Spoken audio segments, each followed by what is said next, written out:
Good morning friend. Life maker में आपका स्वागत है। मैं आदित्य उपाध्याय। आज पढ़ाऊंगा आप लोग को बायोलॉजी का चैप्टर 2 क्लास 11th का, जिस टॉपिक का नाम है बायोलॉजिकल क्लासिफिकेशन। एक्चुअली चैप्टर का नाम, सॉरी। तो ये चैप्टर कहता क्या है, इसमें इसका जो है ये नीट वैल्यू अगर देखा जाए तो हर साल 3 से 4 नहीं, 4 से 5 क्वेश्चन मान लीजिए पूछता है हर साल 4 से 5 इसका नीट वैल्यू है। और एम्स नीट तो सब एक ही में हो गया। आप तो नीट वैल्यू के तौर पर भी देखा जाए तो टैक्सोनॉमी यूनिट जिसमें ये बिलोंग करता है, जिसमें पहले 4 चैप्टर हैं हमारे टैक्सोनॉमी के पहला 4 चैप्टर जो है पहला लिविंग वर्ल्ड, दूसरा बायोलॉजिकल क्लासिफिकेशन, तीसरा प्लांट किंगडम, चौथा एनिमल किंगडम। इन चारों से लगभग 13 से 15 क्वेश्चन पूछा जाता है नीट में, जिसमें 4 से 5 क्वेश्चन अकेले ये कैरी करता है। 1 से 2 क्वेश्चन हर साल इनका रहेगा। प्लांट किंगडम का 2 या 3 और 3-4 क्वेश्चन इनका भी रहता है। यानी सबसे इम्पॉर्टेंट अगर कहा जाए तो बायोलॉजिकल क्लासिफिकेशन है हमारा इस यूनिट में, जिस यूनिट का नाम है डाइवर्सिटी इन वर्ल्ड। तो हम लोग स्टार्ट करते हैं biological classification. The living world में जो क्या है कि द लिविंग वर्ल्ड में लिविंग का पहचान और इन सब चीज़ के बारे में, बेसिक के बारे में पढ़ा गया है। बायोलॉजिकल क्लासिफिकेशन सबसे पहले स्टार्ट करते हैं इनके बारे में। तो बायोलॉजिकल क्लासिफिकेशन के बारे में सबसे पहले जो हैं वो हमारे जूलॉजी के जो फादर हैं एरिस्टोटल, या फिर कहिए बायोलॉजी के जो फादर हैं, उन्होंने दिया था। और वो मॉर्फोलॉजिकल बेसिस पे दिए थे वो बायोलॉजिकल क्लासिफिकेशन। मॉर्फोलॉजिकल बेसिस जो था, मॉर्फोलॉजिकल बेसिस पे, मॉर्फोलॉजी मतलब होता है स्टडी ऑफ आउटर अपीयरेंस।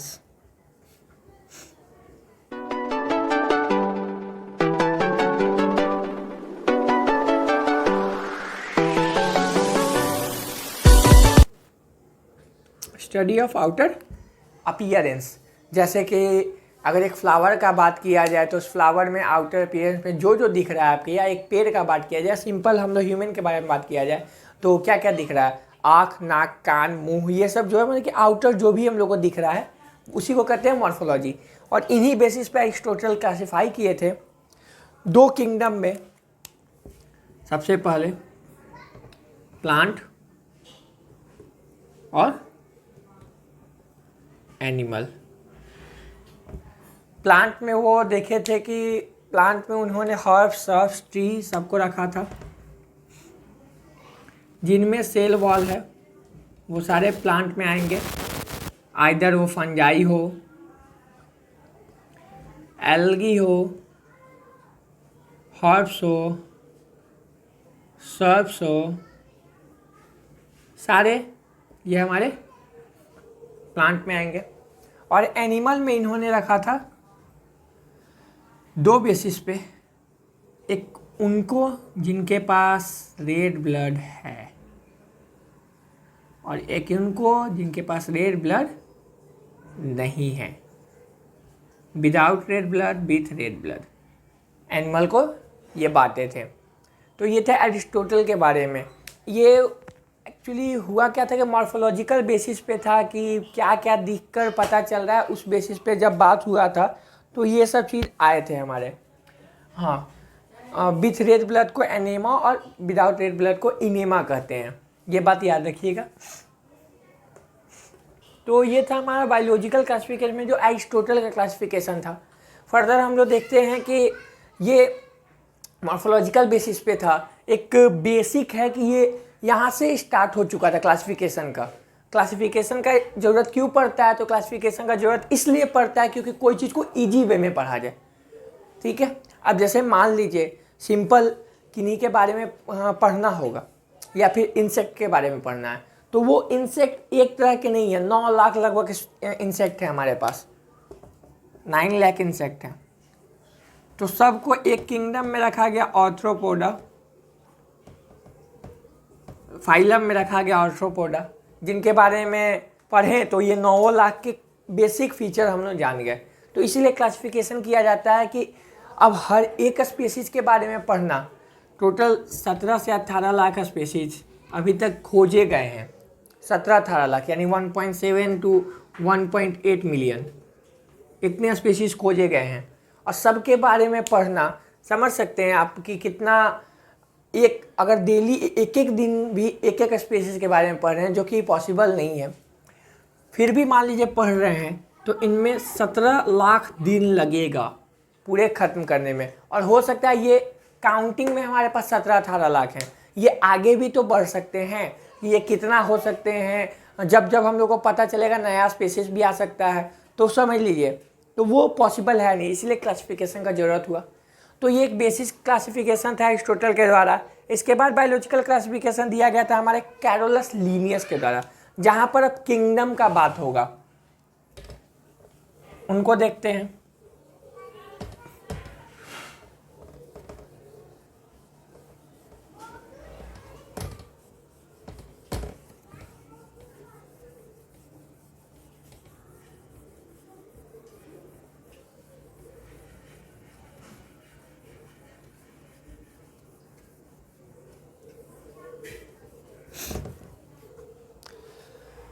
इसके बाद जो बायोलॉजिकल क्लासिफिकेशन आया वो था 2 सिस्टम ऑफ क्लासिफिकेशन।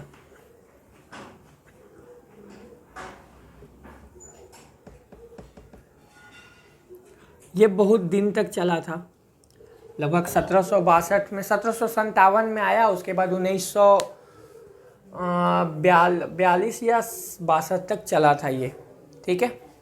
तो इनके बारे में अगर देखते हैं तो ये दिया गया था कैरोलस लीनियस के द्वारा, दिया गया था कैरोलस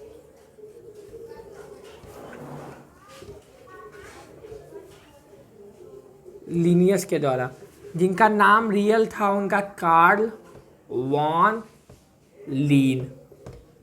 तो आप पूछेंगे कि ये नाम क्यों रखे उन्होंने, कैरोलस लीनियस क्यों रखा उन्होंने, तो वो कारण ये था कि बायोलॉजिकल का जो बाइनोमियल नोमेनक्लेचर जो दिए थे, बाइनोमियल नोमेनक्लेचर दिया गया था इन्हीं के द्वारा। तो एक बहुत अच्छा दोहा है, बुरा जो देखन मैं चला, बुरा मिलया ना कोई, जो मैं देखन आप में से बुरा ना कोई। मतलब कि हम सब जगह देखने चले बुरे आदमी को कि कौन बुरा है, कौन बुरा है, कौन बुरा, हमको कोई बुरा नहीं मिला, लेकिन जब हम अपने आप में देखे हमारा नज़रिया ही बुरा था, ठीक है। तो वही चीज़ है यहाँ पर, वही चीज़ को ये माने होंगे, क्या था, हम दे रहे हैं बाइनोमियल नोमेनक्लेचर, लीन सोचे होंगे, लीन साहब सोचे होंगे कि हम दे रहे हैं बाइनोमियल नोमेनक्लेचर, लेकिन मेरा खुद का नाम तो 3 अक्षर का है, 3 वर्ड है उसमें, 3 अलग अलग वर्ड है, कार्ल है, वॉन है, लीन है। तो पहले हम अपना नाम सही करते हैं, अपने नाम को 2 वर्डों वाला बनाते हैं, तो वो अपना नाम रखे कैरोलस लीनियस, ठीक है। और उन्होंने दिया बाइनोमियल नोमेनक्लेचर। तो ये 2 सिस्टम ऑफ क्लासिफिकेशन में इन्होंने डिवाइड किया फर्दर प्लांट किंगडम को और एनिमल किंगडम, ठीक है। अब इन्होंने किनको किनको प्लांट किंगडम में रखा, तो बात वही था, सेल वॉल के बेसिस पे, सेल वॉल इनमें होगा, इनमें सेल वॉल नहीं होगा। अब देखिए ट्विस्ट कहाँ पर आता है, आप 9th क्लास में ये चैप्टर पढ़े होंगे, अगर कुछ भी थोड़ा याद होगा तो आपको वहाँ पता चलेगा कि ये सही बताए थे या फिर कुछ हद तक सही थे, पूरा सही नहीं थे, कुछ ड्रॉबैक भी था इनका। देखिए एग्जाम्पल लिखते हैं, तो इनमें इन्होंने रखा बैक्टीरिया, ठीक है, इन्होंने रखा इनमें बैक्टीरिया को, फिर इन्होंने रखा इनमें साइनोबैक्टीरिया, जो कि बैक्टीरिया, ब्लू ग्रीन एल्गी एक कह सकते हैं हम उसका नाम।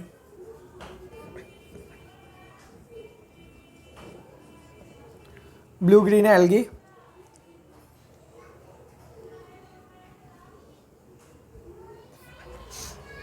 इन्होंने इसमें रखा फंजाई को,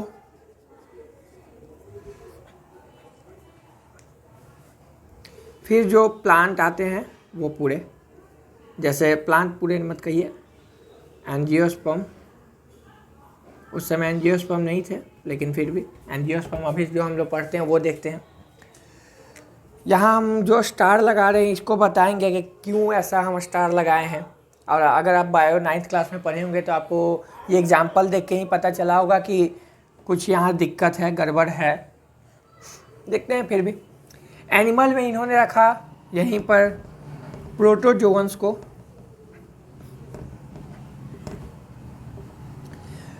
इसी एनिमल में इन्होंने रखा बाकी सिंगल सेल वाले जो फ्लैटवॉर्म है, ये सब कुछ आया इसी में, ह्यूमन आए इन्हीं में, एटसेट्रा।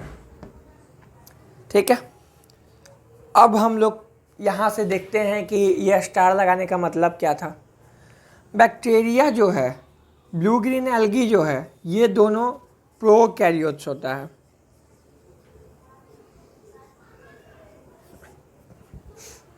ठीक है, फंजाई जो है नॉन फोटोसिंथेटिक होता है, नॉन फोटोसिंथेटिक होता है। ये प्रोटोजोआ जो है वो हमारा यूनिसेलुलर होता है। ठीक है, ये तीनों पॉइंट को याद रखिए, क्या है, प्रोकैरियोटिक, नॉन फोटोसिंथेटिक और यूनिसेलुलर। बाकी ये सारा सेलुलर, मल्टी सेलुलर होता है, tissue level, organ level, organ system level पे आते हैं। कैरोलस लिनियस ने इन चीज़ को ऐसे डिवाइड कर दिया, क्लासिफाई कर दिया। ठीक है, दो सिस्टम, यहाँ दो किंगडम आ गए, यहाँ पर इन्होंने कर दिया। लेकिन आगे जैसे जैसे बढ़ा गया, जैसे जैसे बढ़े हम लोग, हमारे अर्नेस्ट हकेल आए, कोपलैंड आए, ऐसे ऐसे साइंटिस्ट आए, कोपलैंड, अर्नेस्ट हकेल, ये लोग आगे बढ़ाते गए उस चीज़ को। तो जिनसे हम लोग का लिनियस का जो था, ये जो सिस्टम, इनका ड्रॉबैक मिला। ठीक है, ड्रॉबैक क्या क्या था लिनियस वाले सिस्टम का, तो इस एरिया में हम लोग लिखते हैं।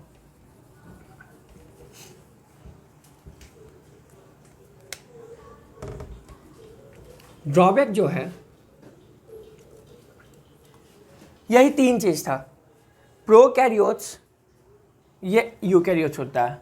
ठीक है, तो ड्रॉबैक आप देखिए, ये क्वेश्चन 11th के अगर एग्जाम में पूछता है तो उसमें भी आप बना सकते हैं, जिन्हें यूनिट टेस्ट जो स्कूल में होते रहता है उनमें तो पूछता ही ये सब चीज़। तो ड्रॉबैक था कि ये did not distinguish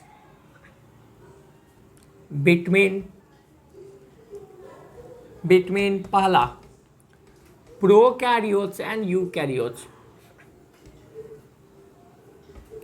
prokaryotes and eukaryotes. Second, multicellular and unicellular. Third, photosynthetic and non photosynthetic.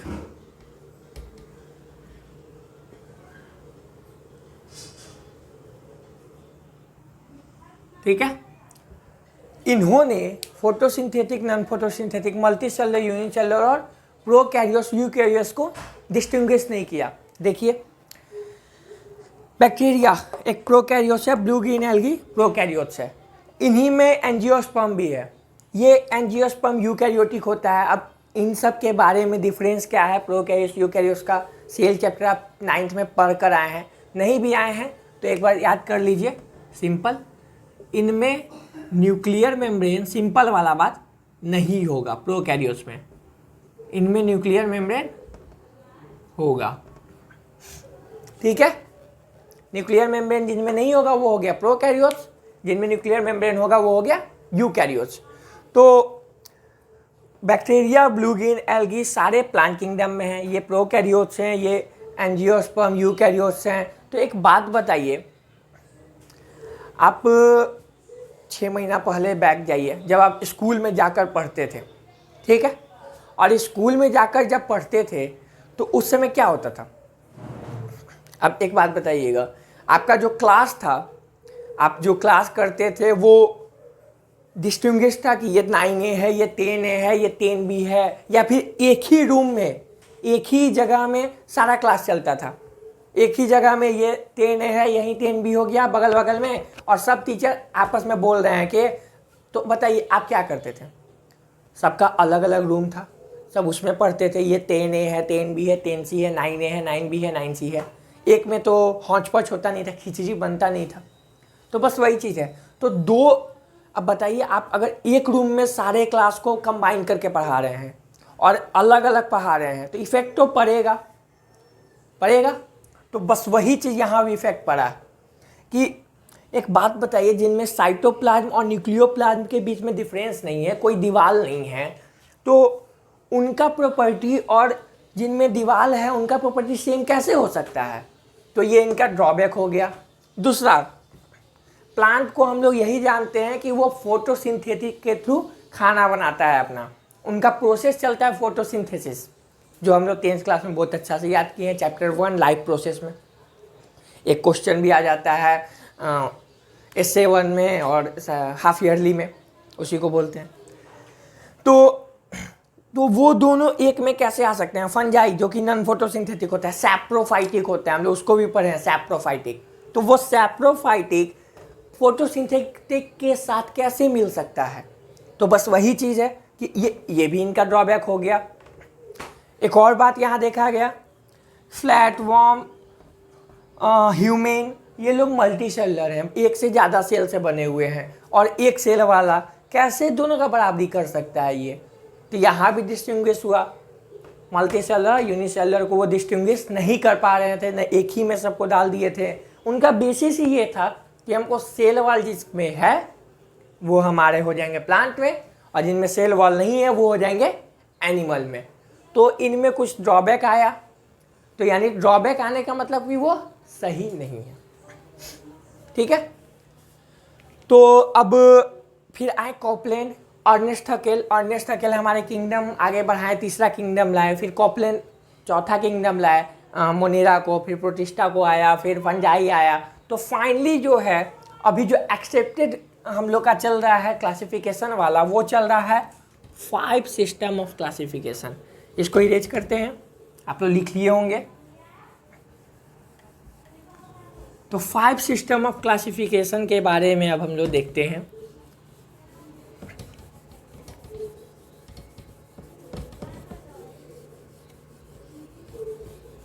Five system of classification.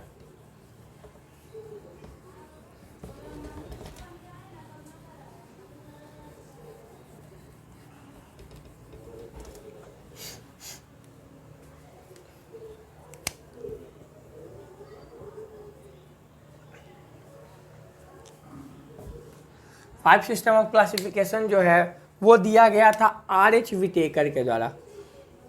R.H. Whittaker, ठीक है, याद कर लीजिएगा। ये क्वेश्चन पूछता है कि 5 सिस्टम ऑफ क्लासिफिकेशन किनके द्वारा दिया गया। नीट का ये वैल्यूएबल क्वेश्चन में से आता है, तो ये चीज़ हमेशा याद रहना चाहिए कि R.H. विटेकर 5 किंगडम दिए थे। 2 किंगडम किनके द्वारा दिया गया था, कार्ल वॉन लिन या कैरलस लीनियस के द्वारा। कैरलस लीनियस ही जनरली याद करिएगा, इसलिए कि अब वो कैरलस लीनियस ही हैं। और फिर एक और बात याद रखिएगा कि जो 2 सिस्टम ऑफ क्लासिफिकेशन जो कैरलस लीनियस दिए थे, वो एक और चीज़ दिए थे, बाइनोमियल नोमेनक्लेचर भी वही दिए थे, तो वो भी याद रखिएगा। तीसरा बात ये है कि सिस्टमा नेचरी एक बुक है, सिस्टमा नेचरी, ठीक है, ये भी कैरलस लीनियस के द्वारा लिखा गया था। तो ये 3 क्वेश्चन कैरलस लीनियस जिनका जवाब होंगे वो याद रखिए। आपका चैप्टर 1 का भी हम कुछ बात बताते हुए चल रहे हैं। तो ये भी याद रखिएगा। आते हैं हम लोग कि ये आर.एच. विटेकर का बेसिस क्या था, किस बेसिस पे ये क्लासिफिकेशन की है। कहा ही जाता है कि आपकी कमी कोई भी निकाल सकता है, लेकिन जब उसकी पूर्ति करने का बात है तो बहुत कम लोग उसकी पूर्ति कर सकते हैं। ठीक है, आपको कोई भी कह सकता है कि आप पढ़ने में ये नहीं है, आप खराब हैं, ये हैं, ये वो हैं, लेकिन आप खराब भी हैं तो आपको सुधारने का जिम्मेवारी सब कोई नहीं लेगा, बस बोल देगा कि ये खराब है। तो बस वही चीज़ है, आर.एच. विटेकर जो है वो बेसिस दिए, बताए कि ड्रॉबैक ये था, तो उनका बेसिस भी लिए। तो इनका सबसे पहला बेसिस था mode of nutrition.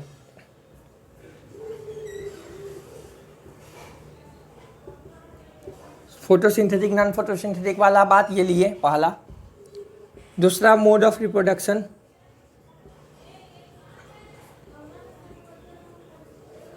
Mode of reproduction. तीसरा थैलस ऑर्गेनाइजेशन।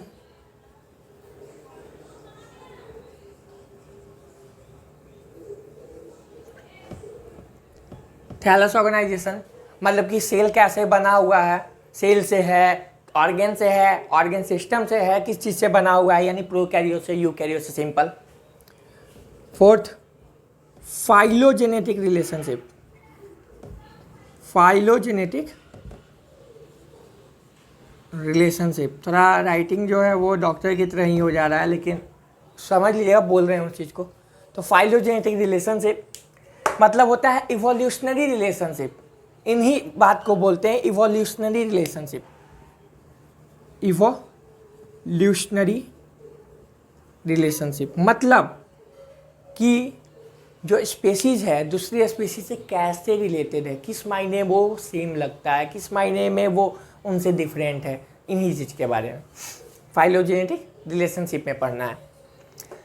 तो ये बेसिस था इनका, thallus organisation, phylogenetic, mode of reproduction, mode of nutrition.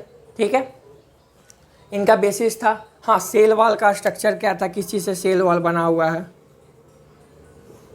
Cell wall structure.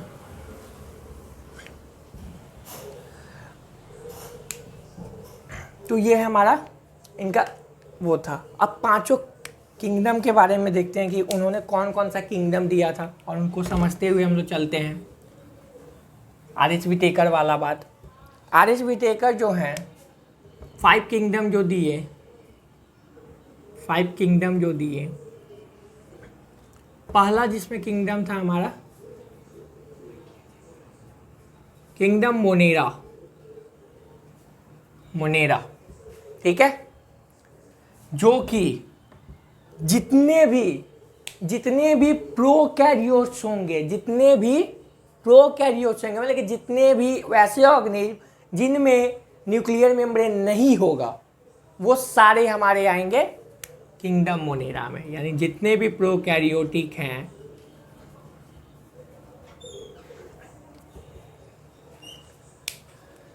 Kingdom Monera. ठीक है, दूसरा है हमारे किंगडम प्रोटिस्टा। छोड़ो ना, बोलने वाले ना। किंगडम प्रोटिस्टा, किंगडम प्रोटिस्टा जो है वो सारे यूनिसेलुलर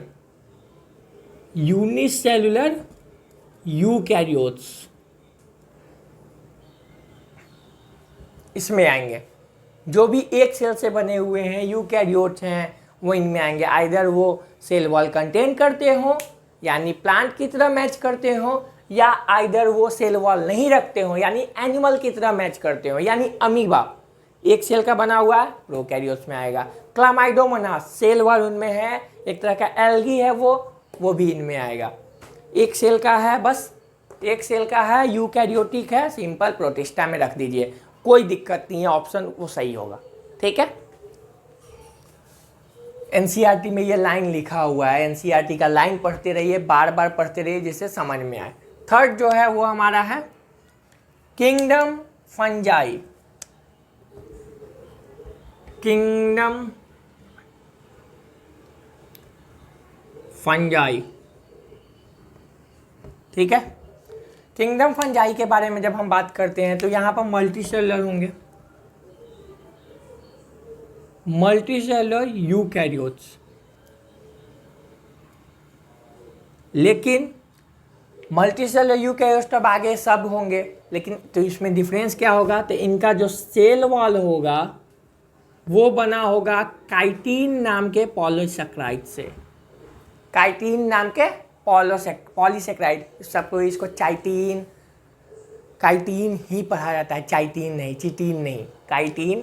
ठीक है, जैसे केमिस्ट्री को सी एच से लेकिन सी एच से केमिस्ट्री पढ़ते हैं, केमिस्ट्री नहीं, तो बस वही चीज़ है, काइटिन चाइटिन नहीं या चिटिन नहीं, वही चीज़ है। ठीक है, प्रोनाउंसिएशन पे भी ध्यान देते चलना है हम लोग को। नेक्स्ट आते हैं हमारे किंगडम प्लांटी। सारे मल्टीसेलुलर यूकैरियोट्स तो नहीं हम कहेंगे, यूकैरियोटिक्स होंगे, मल्टीसेलुलर होंगे, यूकैरियोटिक होंगे, मल्टीसेलुलर होंगे, इसलिए कि यूनिसेलुलर वाला काम तो उनके पास चला गया है, प्रोटिस्टा के पास। अब इनमें क्या डिफरेंस होगा जो और से इनको अलग करेगा, वो है सेल वॉल, जो कि बना रहेगा, मेन पिगमेंट उनका रहेगा सेलुलोज, मेन पिगमेंट सेलुलोज रहेगा, बाकी चीज़ चेंज कर सकता है, जनरली सेलुलोज होंगे, बाकी हेमीसेलुलोज, पैक्टिन, क्यूटिकल, बहुत कुछ हो सकते हैं, क्यूटीन हो सकते हैं। ठीक है, फिफ्थ पढ़ते हैं हम लोग, जो लास्ट किंगडम है,